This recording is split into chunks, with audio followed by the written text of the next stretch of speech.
दोस्तों, विश्वगुरु के डंके का ढोल अब फट चुका है और उस फटे हुए ढोल की दरारों से जो तस्वीर निकल कर आ रही है वो किसी भी हाल में खूबसूरत तो नहीं है। दोस्तों, ट्रंप ने शपथ लेते ही जिस तरह से ताबड़तोड़ फैसले लेने शुरू किए हैं वो उनके देश के लिए तो अच्छे हैं, लेकिन भारत जैसे मुल्कों के लिए किसी भी हाल में ठीक नहीं है। अब जो ताजा जानकारी निकल कर आई है वो भारत के लिए एक बड़ा झटका हो सकता है और आने वाले दिनों में इस ट्रंप प्रशासन के साथ भारत को कैसे डील करना है ये भी जाहिर तौर पर एक लेसन के तौर पर इस फैसले में लिया जा सकता है।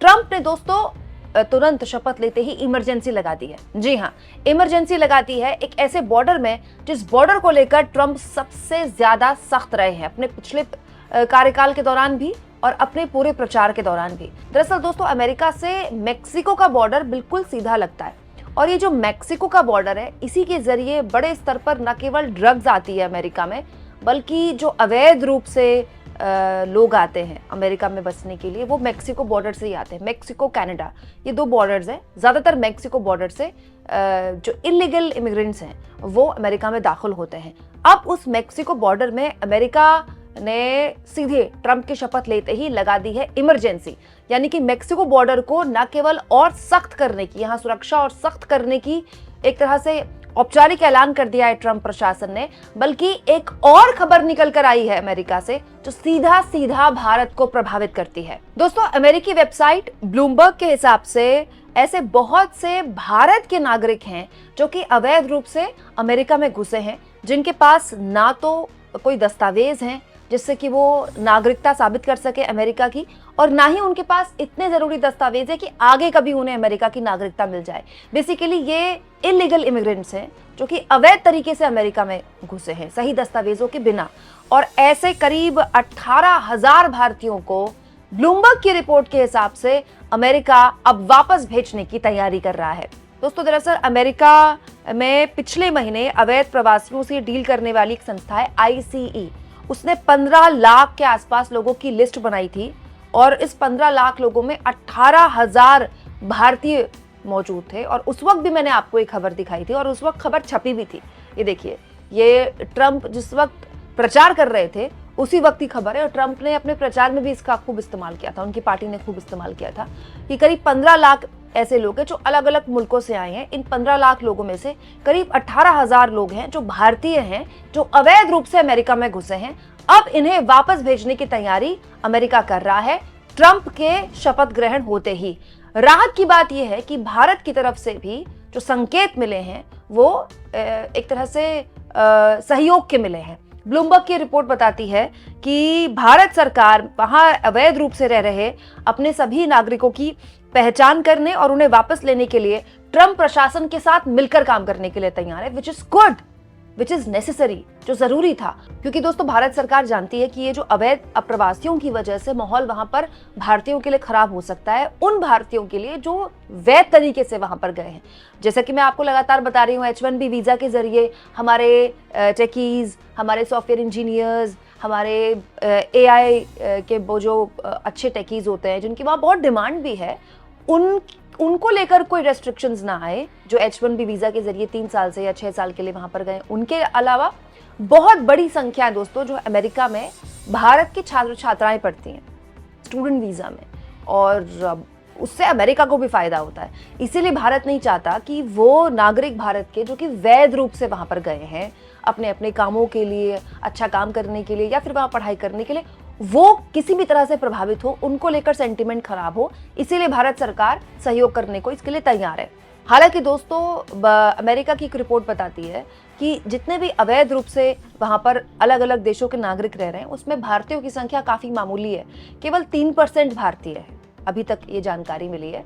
सबसे ज्यादा जो अलग अलग देशों के लोग वहां पर आकर बसते हैं उसमें मेक्सिको की संख्या सबसे ज्यादा है, और उसकी जानकारी मैं आपको दे ही चुकी हूँ क्योंकि मेक्सिको की सीमा बिल्कुल अमेरिका से लगती हुई है और ये आज से नहीं है, हमेशा से ही जो मेक्सिको से आने वाले लोग हैं उनकी संख्या अमेरिका में काफी ज्यादा है और उनको लेकर काफी अलग तरह का एक माहौल भी रहता है। लेकिन दोस्तों, हम तो अपनी बात करेंगे, हम तो भारत की बात करेंगे। पहले मोदी जी को ना बुलाना और उसके बाद सीधा शपथ ग्रहण के बाद ये जानकारी निकल कर आना कि 18,000 भारत के नागरिकों को वापस भेजा जाएगा, ये भारत के लिए जाहिर तौर पर अच्छा तो नहीं है, क्योंकि ये नागरिक जो अवैध रूप से अमेरिका में गए हैं, ऐसा तो है नहीं कि ये खुशी खुशी भारत वापस आना चाहेंगे, क्योंकि अगर ये खुशी खुशी भारत वापस आना चाहते तो ये भारत से जाते ही क्यों।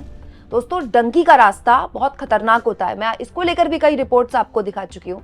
डंकी के रास्ते करीब करीब 30-35 लाख रुपए का खर्च आता है, जो एक आदमी को बेयर करना पड़ता है।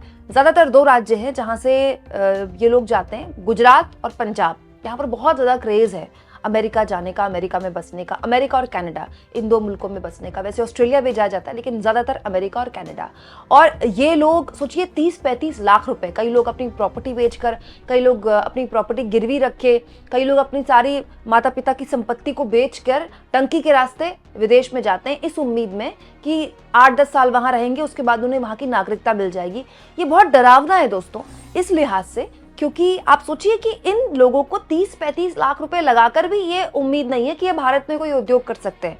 मतलब 30-35 लाख में कोई मोमो का ठेला लगा ले, कोई चाट टिक्की पकौड़ा लगा ले, कोई पाव भाजी का ठेला लगा ले, लेकिन इन लोगों को ये लगता है कि 30-35 लाख रुपए लगाकर भारत में कोई छोटा मोटा धंधा भी नहीं कर सकते, कोई उद्योग भी नहीं कर सकते, या फिर कोई काम नहीं कर सकते जिसके जरिए इनकी आमदनी हो जाए। 30-35 लाख रुपए लगाते हैं, अपनी जान का जोखिम लगाते हैं, और उसके बाद हमेशा मन में ये डर होता है कि कभी भी वापस डिपोर्ट किया जा सकता है। अभी देखिए, 18,000 लोगों को वापस डिपोर्ट किया जाएगा ना।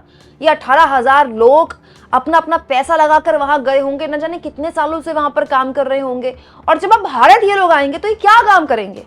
भारत में तो ऐसा है नहीं कि जैसे ये भारत आएंगे इनके लिए नौकरियां तैयार बैठी होंगी, ये लोग क्या काम करेंगे। वैसे ही यहाँ पर रोजगार को लेकर बहुत बड़ा एक दबाव है।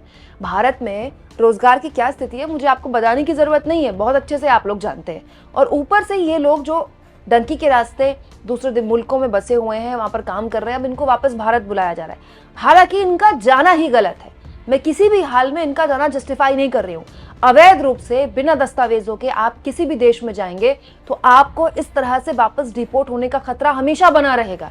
लेकिन ये मजबूरी है या इनकी जरूरत है कि इनको अपने मुल्क में वो उम्मीद, वो आशा नहीं दिखाई देती, और इनको ये लगता है कि इतना पैसा खर्च करके शायद ये दूसरे मुल्क में, कनाडा में, अमेरिका में ज्यादा बेहतर भविष्य इनका हो सकता है, या हो सकता है कि ये मेहनत कर ले लेकिन इनकी आने वाली पीढ़ी बेहतर तरीके से वहां पर बस जाए। दोस्तों, कुछ और आंकड़ा भी आपके लिए मैं लेकर आई हूँ। 25 अक्टूबर 2024 का ये आंकड़ा है, जिसमें बताया गया है कि करीब 90,000 इलीगल इंडियन इमिग्रेंट्स हैं, जो कि अक्टूबर 2023 से लेकर सितंबर 2024 के बीच गिरफ्तार किए गए हैं। ऑन एन एवरेज इस कार्यकाल में, जब अक्टूबर 2023 से लेकर सितंबर 2024 के बीच में हर 1 घंटे में 10 भारतीयों को अमेरिका में गिरफ्तार किया गया, जो कि अवैध रूप से वहां पर जा रहे हैं। मतलब आप सोचिए कितनी बड़ी संख्या है, और कितने निराश लोग होंगे ये लोग जो वहां पर जा रहे हैं। और इसीलिए अमेरिका में ये एक बहुत बड़ा मुद्दा बना, क्योंकि अमेरिकन लोगों के मन में ये डर, ये खौफ पैदा किया गया रिपब्लिकन पार्टी द्वारा कि भाई ये देखिए, विदेश से लोग आ रहे हैं, दूसरे मुल्कों से लोग आ रहे हैं, आपकी नौकरियां खा रहे हैं।